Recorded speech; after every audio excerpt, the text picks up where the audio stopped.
Today we celebrate the memorial of St. Catherine of Siena. I want to say a few things about her. She's the patron saint of Italy, and she's also the co-patron saint of Europe, together with St. Bridget of Sweden and St. Edith Stein. Catherine of Siena is also a doctor of the Church. Pope Paul VI made her doctor of the Church. This is outstanding because Catherine of Siena, nobody taught her how to read or to write.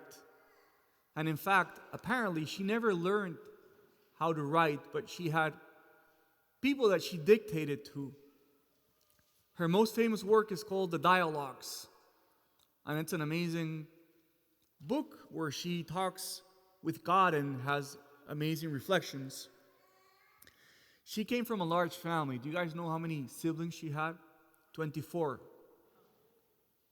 Our families at St. Mark's, they're small compared to St. Catherine's family.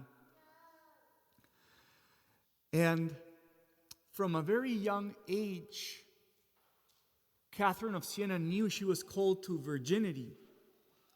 You know at what age she made up her mind that she was to remain a virgin? When she was 7 years old.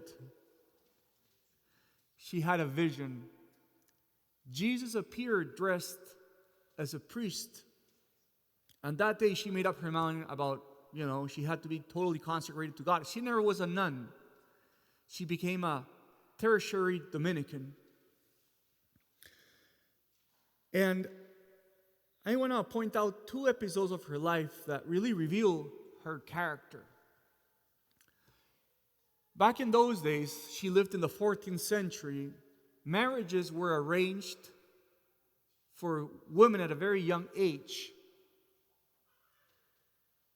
And her parents were trying to arrange her own marriage from a very young age. And they encouraged her to dress up and to wear makeup so that she would be more attractive to the people that her parents were trying to fix her up with. So makeup is nothing new. People already in those days were using it. But she resisted to wear any makeup. And the more she resisted, the more her parents tried to push her and force her into marriage. So she made the decision of cutting her hair very short, just to make the point to her parents that she wasn't going to comply.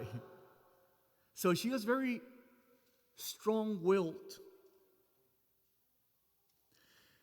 And she also proved to be very strong-willed later in her life. She only lived until she was 33, but in those days, the Pope had abandoned Rome and the Pope was living in France, in Avignon. And Catherine of Siena had the conviction that the Pope had to go back to Rome. That's what God willed. So Catherine of Siena wrote many letters to the Pope in a respectful way, but also in a very assertive manner. So she had that determination of being respectful with the Pope, but not afraid of calling him out. And when she saw that the Pope wasn't listening to her words, she said, "I'm going to France, and the Pope is going to hear what I have to say." So Catherine of Siena, a laywoman, made the trip to Avignon just to tell the Pope, God says that you should go back to Rome. And that's what the Pope did. For different reasons, but certainly Catherine of Siena was one of them. So what can we learn from her? I was thinking about what's the virtue that really shines in Catherine of Siena's life, and that's the virtue of strength.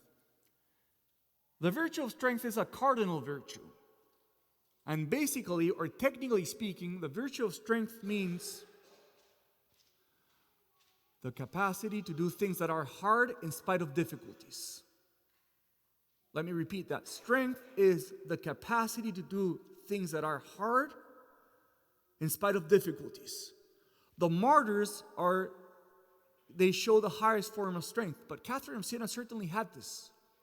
She chose to remain virgin, and that was hard because of her parents' pressure. She chose to speak out to the Pope, and that was hard because, what would people say, and who was she? She was exposed, to be ignored or even humiliated.